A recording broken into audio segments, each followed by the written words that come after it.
And now, on a pale horse. Chapter 3.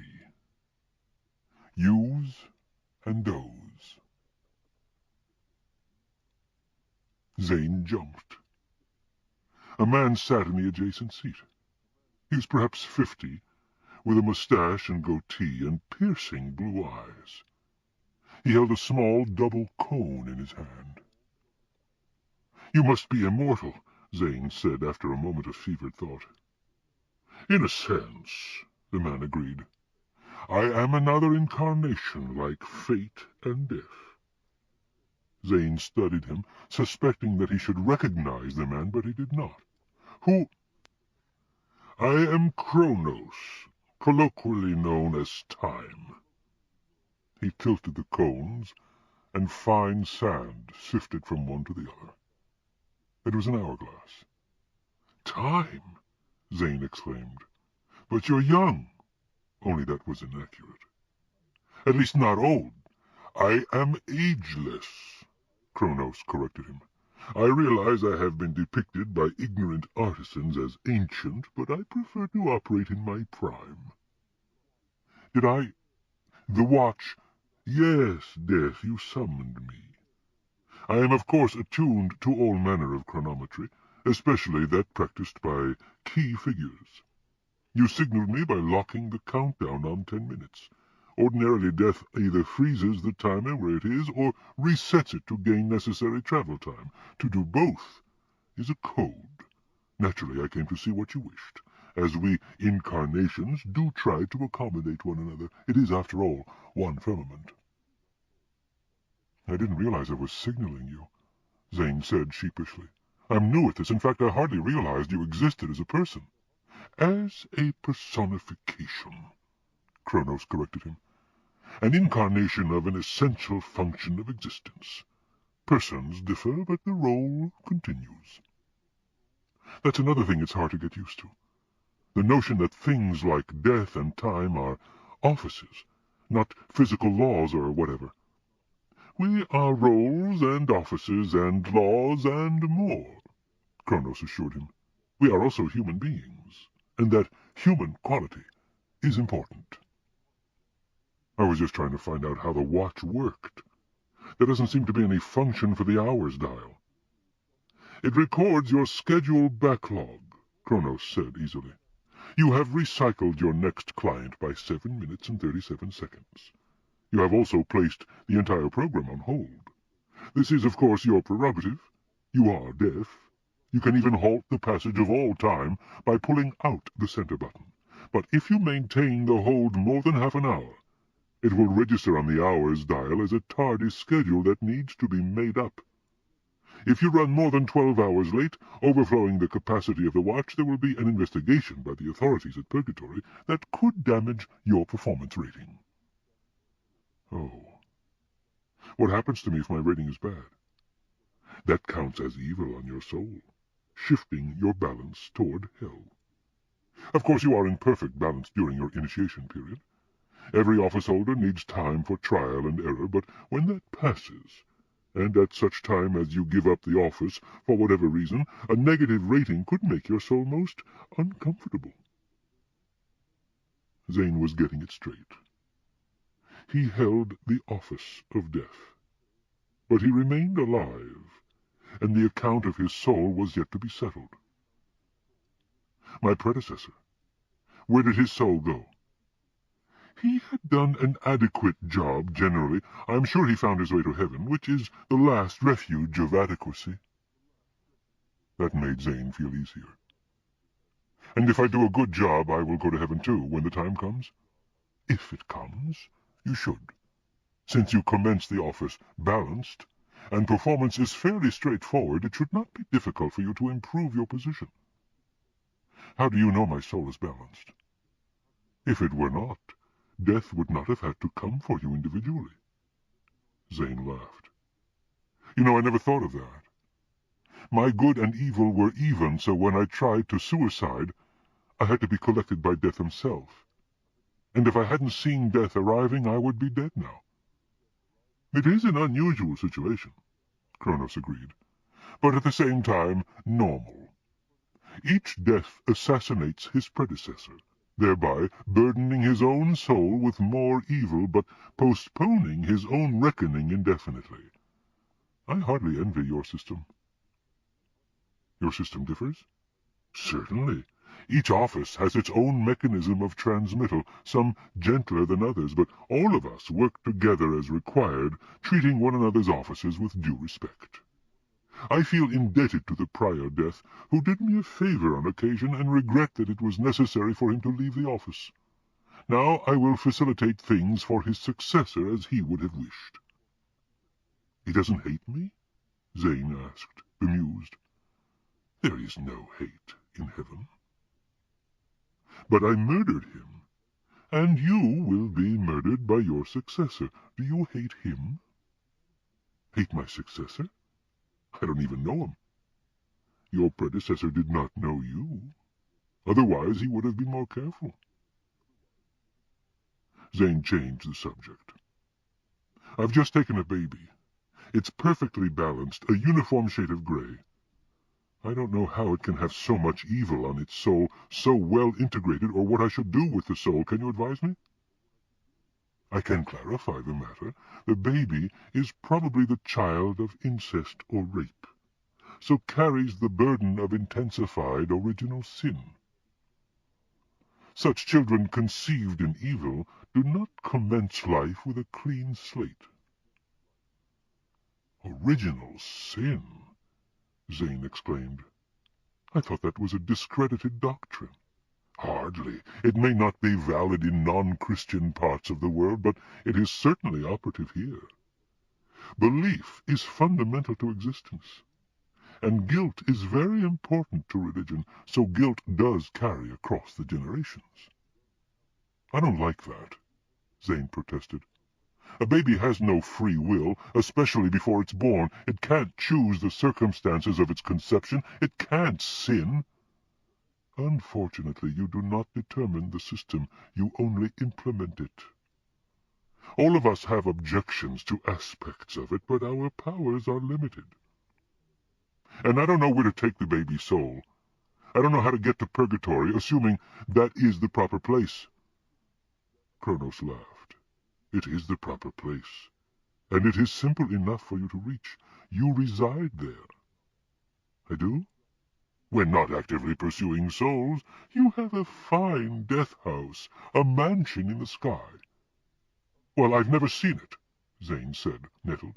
How do I— You ride your fine pale horse there. My pale horse? Death rides a pale horse. Surely you are aware of that. Mortis is always with you. Of course I know about Death's traditional steed, but I don't know where any such horse is. Kronos smiled indulgently. You know where. You don't know what. He patted the dash panel. This is Mortis. The car? Zane was baffled. I know its plate says Mortis, but it's a machine. Press this button. Kronos indicated one on the dash that Zane hadn't noticed before. It had an embossed motif of a chess piece, the knight, the image of the head of a horse. Zane pressed the button, and found himself astride a magnificent stallion. The hide of the horse was as pale as bleached bone. His mane was like flexible silver, and his hooves were like stainless steel. He lifted his great equine head, perked his ears forward, and snorted a snort of pale vapor. Zane had daydreamed of owning a flying horse.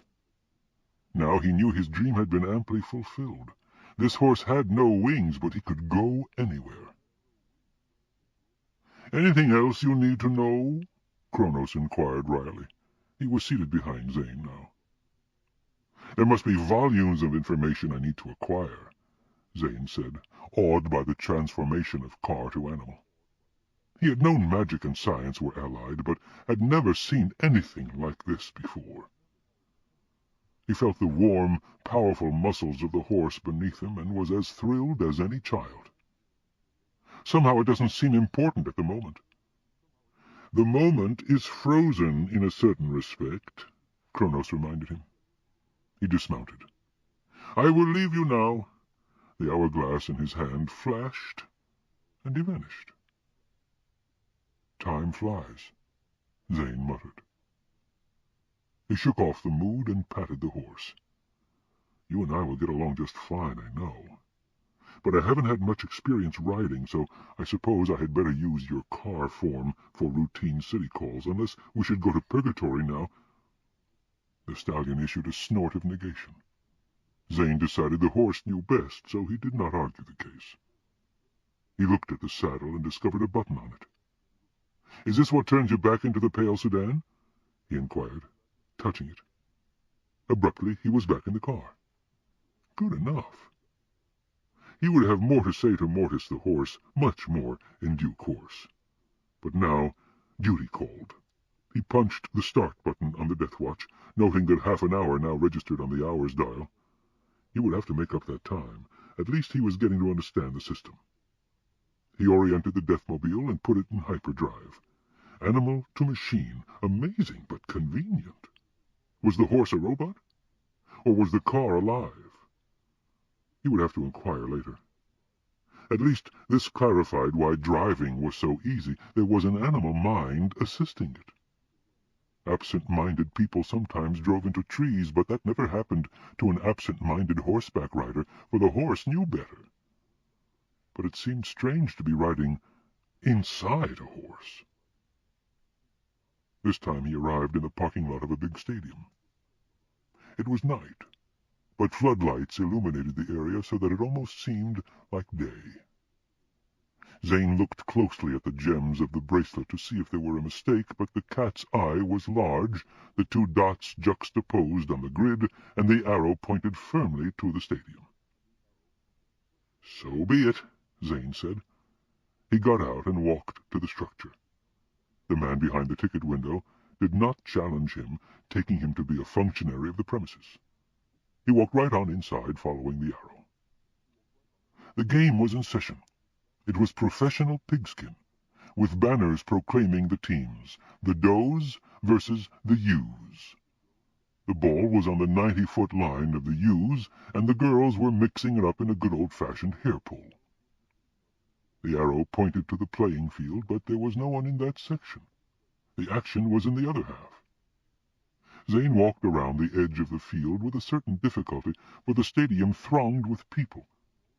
The arrow on the gem shifted, orienting on a spot on the doe's 50-foot line. An empty spot. Had his gems malfunctioned? No, he realized immediately that his recycling of the time had caused him to arrive early. 3 minutes remained before the death was due. He would simply have to wait for it.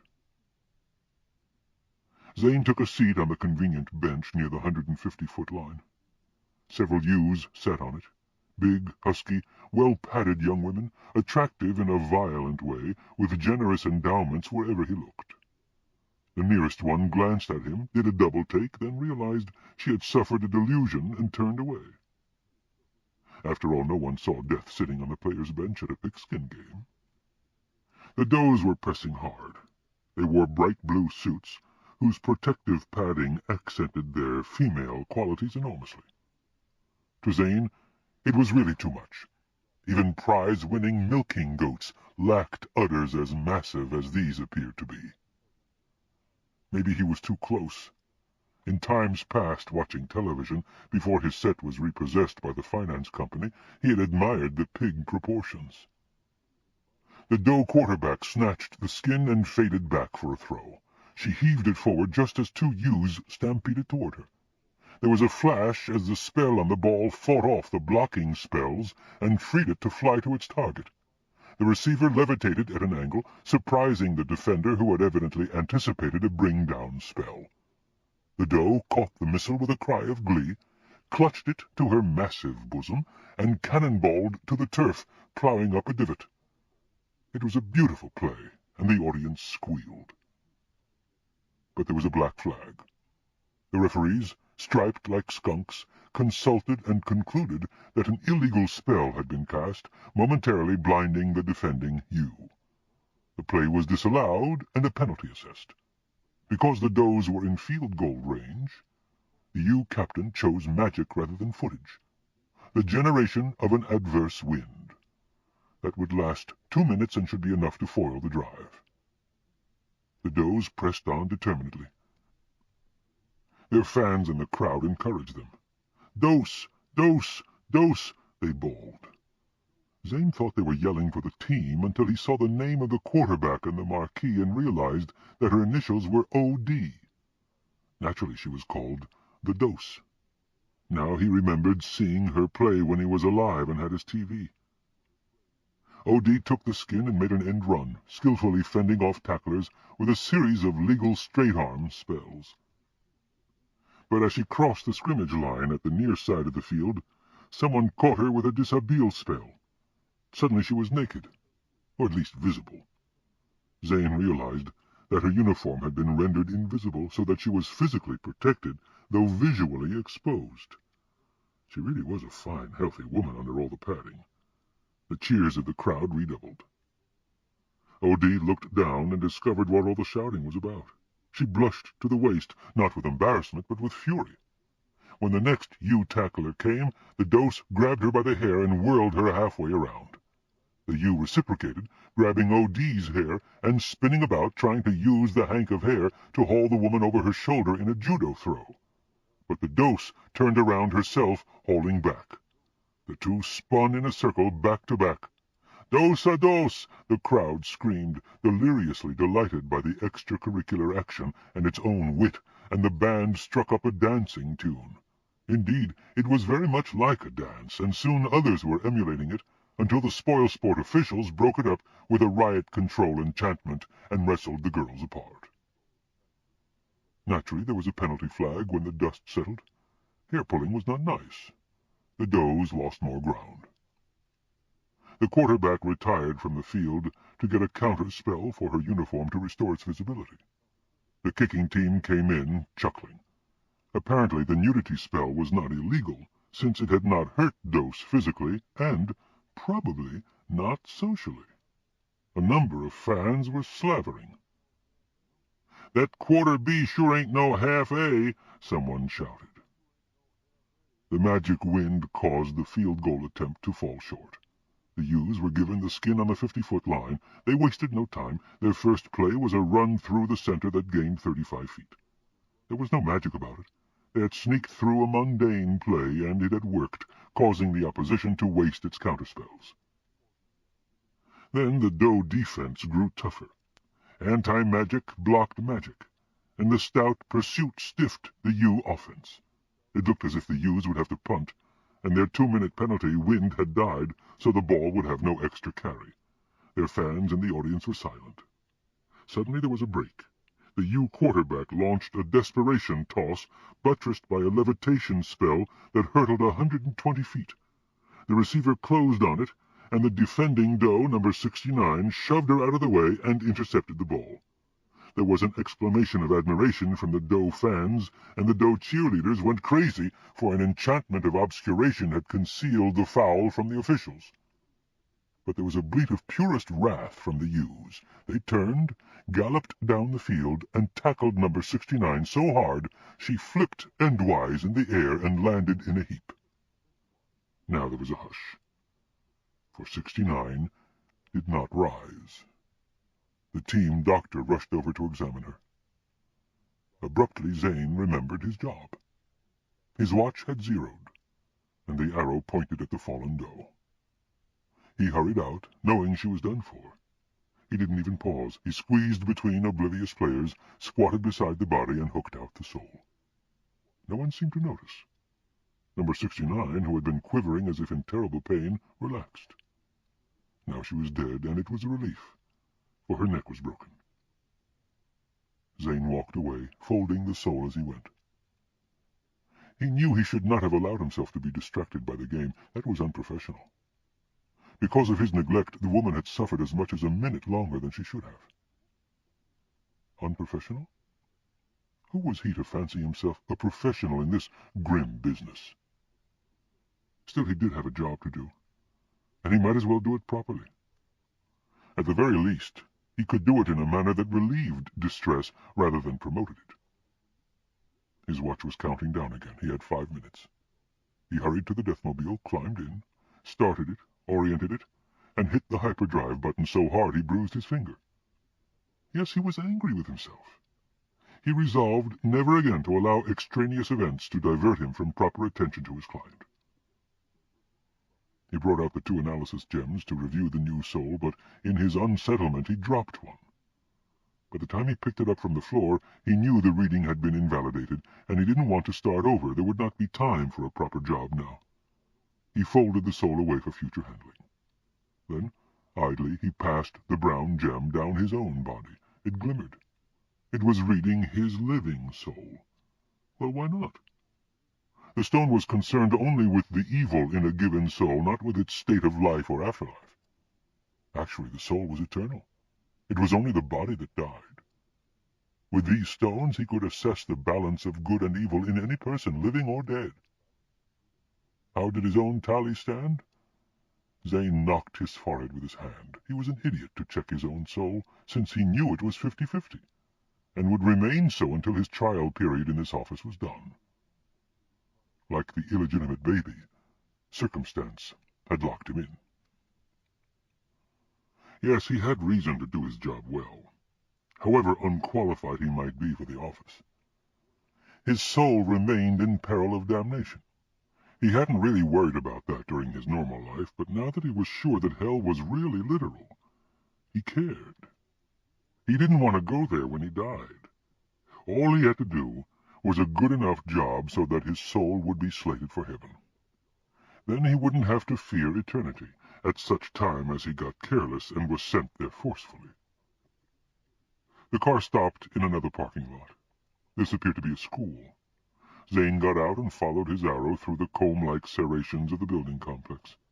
It was class-changing time, and children in the range of 10 to 12 were scurrying every which way, generally ignoring both Zane and the posted walk signs. One boy, however, plunged directly into him, naturally paying no attention to the obstacles in the way of his headlong rush. The contact was emphatic. Zane suffered a mild lapse of breath. The boy righted himself and looked up. "Gee, Halloween!" he exclaimed. "A skull face!" Then he zoomed away. Halloween? Close enough. The lad had seen more accurately than he knew. Perhaps this was a talent of the young. He passed near a classroom where computers were being described to bored students. The virtues of competing brands were highlighted on posters posted alphabetically around the room. It was good to be part of the computer age. Zane wouldn't mind owning any one of those fine data processors. He understood they could also be used to summon quite powerful demons safely, for a computer never erred in setting up the tricky protective spells required to prevent the supernatural from getting out of hand. But, alas, he was now beyond that. The next classroom dealt with modern technical applications of magic. Its students were equally inattentive. They had little interest in required basics of any type. Here the posters described competitively marketed brands of amulets, love potions, curses, magic mirrors, communication conches, cornucopias, voodoo dolls, mail-order ghosts, sophisticated spell books, and sundry gems of enchantment. Zane knew about those last from personal experience. He arrived at the cubby that served as the school infirmary.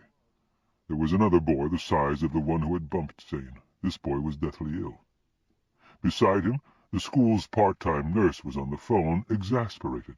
"Can't wait for parental permission," she was saying. "I can never reach them during the day anyway. We need an ambulance carpet immediately. He's got to get to the hospital before he—" She paused as her eyes fell on Zane. "Oh, no," she breathed, setting down the phone. "It's too late, isn't it?"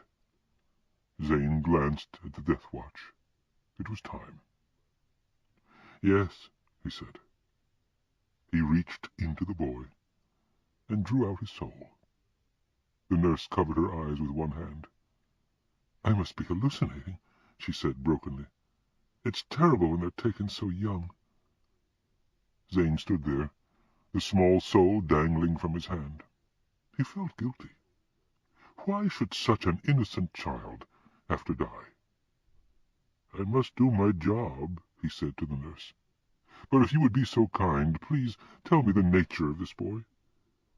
"I must be crazy," she said, looking directly at Zane, "talking to a delusion, but I will answer.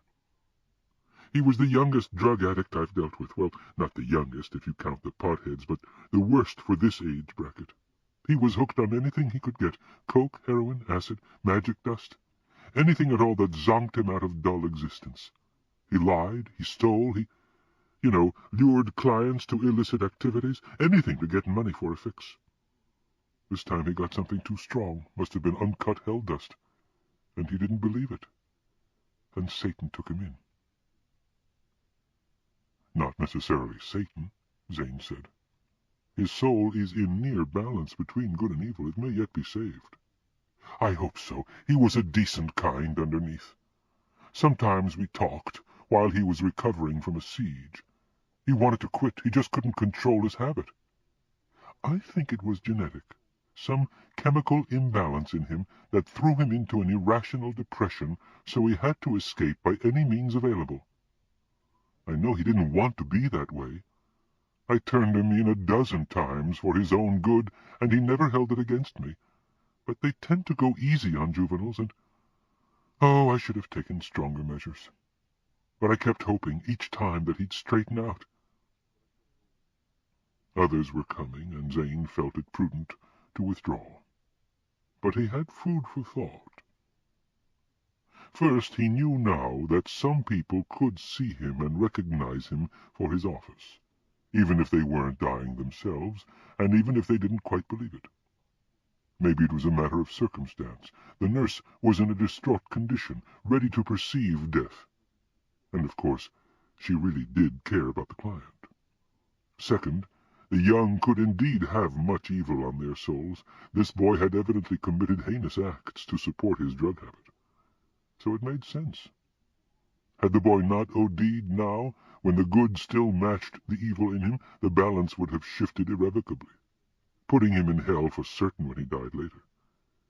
Maybe he was lucky he had gone today. Yet that comment about the genetic origin of the lad's compulsion bothered Zane. Depression was an insidious thing, as he knew from his own experience in life. It manifested in obscure ways. Indeed, it could be biologic rather than psychologic. Was it fair to charge sin against a person's soul when he couldn't really help what he did? Zane didn't have the answer. But he wasn't easy about it. The watch was running again, swinging backward into the next countdown. Zane knew he'd be crowded until he caught up to his original schedule, but he felt the need to pause again. He pressed the stop button. What was bothering him was this. Death was a serious business. He could not blithely collect souls without developing some rationale for himself. Was this really what he wanted to do for all eternity? He sat in the car in the parking lot thinking. He needed an answer, but somehow couldn't get a grasp on the nature of his wish. He didn't know what he wanted to do, only that something about his present course was wrong. His reverie was jarringly interrupted by noise from the radio of a slowly passing car. It was a Hellfire commercial, sung to the tune of a popular hymn. Hark the herald angels shout, 10 more years till you get out, 10 more years till you are free from life's penitentiary. Satan never quit campaigning. Zane knew himself to be no angel, but this open mockery of heavenly things disturbed him. Could it really lure wavering souls to hell? Surely he himself, in life, had been considered a candidate for such infernal blandishments. Even if his soul had not proved to be entirely balanced between good and evil, he would have known he was of questionable virtue. There were blots on his conscience that could never be erased. He was, in secret fact, a murderer. Now he had to admit it to himself. And he had believed for some time that he was destined for hell, though he had not quite allowed himself to believe hell existed. Who was he to judge the souls of others? So the schoolboy had the sins of drug addiction on his soul. Was Zane himself any better? Yet what choice did he have now? It always came back to that. If he didn't do his job, how would that improve anyone's situation? Someone else would replace him in the office of death, and the grim game would continue. "It might as well be me," Zane said, pressing the button to resume the countdown. But he remained unsatisfied. He hadn't really answered his question. He was doing this job because he didn't know what else to do and wasn't ready to quit what form of life remained to him. His own suicide attempt had been a passing thing, a wild impulse of the moment. He really did want to live. Since he had to perform or face some sort of divine accounting, he performed. That really was not much credit to him. In fact, Zane realized, he wasn't much of a person. If he had never lived, the world would not have been a worse place. He was just one of the blah mediocrities that cluttered the cosmos. It was ironic that he should have backed into the significant office he now held. He had started and oriented the car. He was zooming across the surface of the world, hardly paying attention. This was, if he remembered correctly, his 6th case coming up. He was getting the hang of it. Of course, there was still much to learn, assuming he really wanted to learn it. Ocean gave way to land. There was a fleeting beach and a green shore region. Then they plowed through mountains and across a desert whose sands were wrinkled into dunes like the waves of the sea, frozen in place. On south, still in hyperdrive. This was a huge island. In fact, a continent. The Deathmobile stopped at last at the dead end of a dirt road in mountainous country. 4 minutes remained on the timer. Where was the client? The arrow stone for once seemed uncertain. He turned it about, and the arrow was inconsistent. In any event, there was no human habitation in sight in this wild land. A blinking light on the dash caught his attention. It was the one with the horse-head silhouette. Zane pushed it. He was astride the great stallion, his cloak swirling in the breeze. "What next, friend steed?" he inquired. The death horse moved forward, galloping up the steep slope to the side. No ordinary horse could have moved this way, but of course this was a unique animal. Mortis leaped to the top of the mountain ridge, where a primitive cottage perched. This was the place. The arrowstone had not guided him before because he had been holding it level instead of angled. It had not been able to point upward to the cottage. The car had not driven here because no ordinary car could, and the approach of death was always circumspect. As they traversed the somewhat harrowing slope of the mountain, Zane thought again about himself and his office. There was something about the appearance of danger, such as a possible fall, that caused him to review his most morbid thoughts.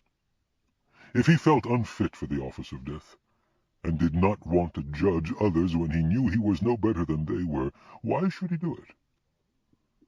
If his abdication meant he would die the death he had aborted before, maybe that was proper. If he went to hell, maybe that too was proper.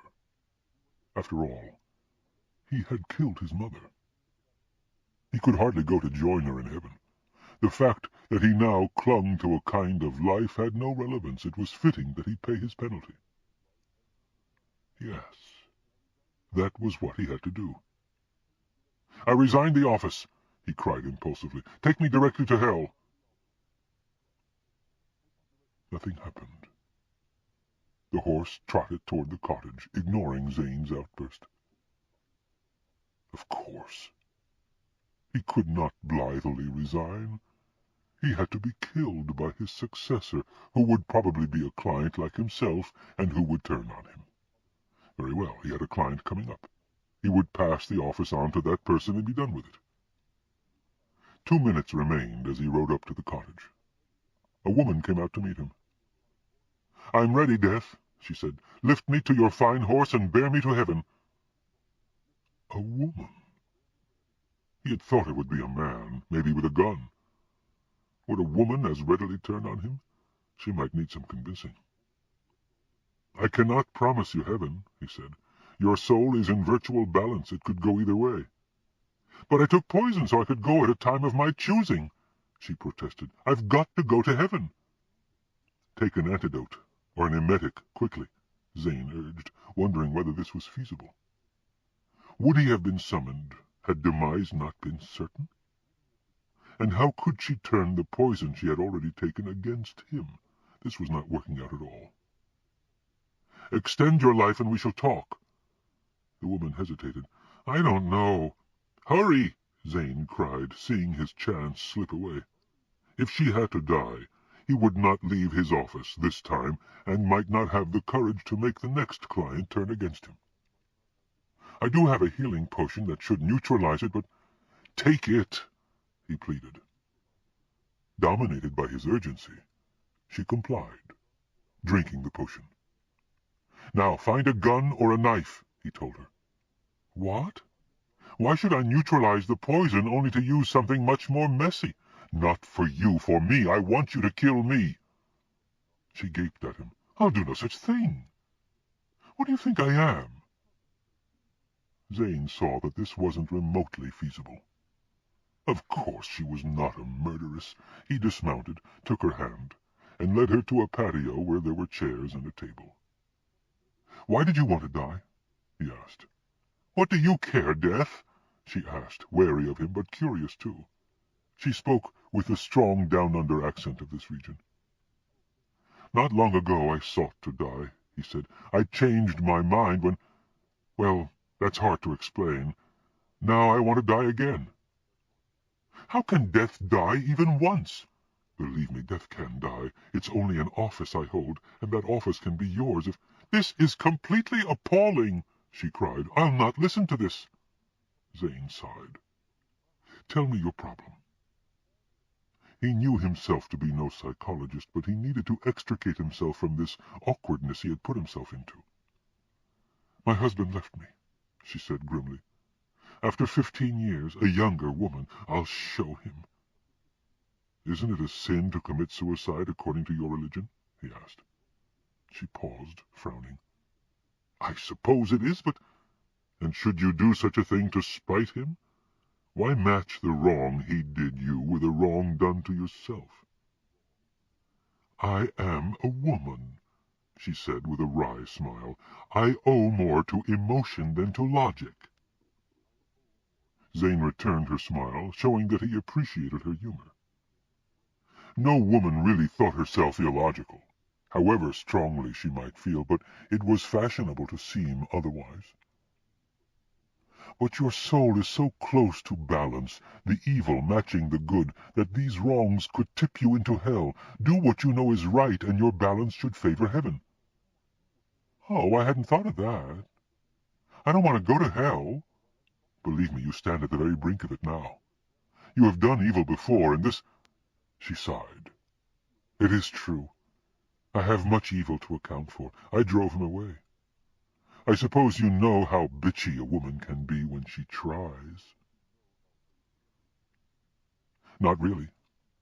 I always thought of women as pristine and pure," Zane admitted. "Most of the evil resides in men. Women should go to heaven when they die." She laughed bitterly. "You idiot!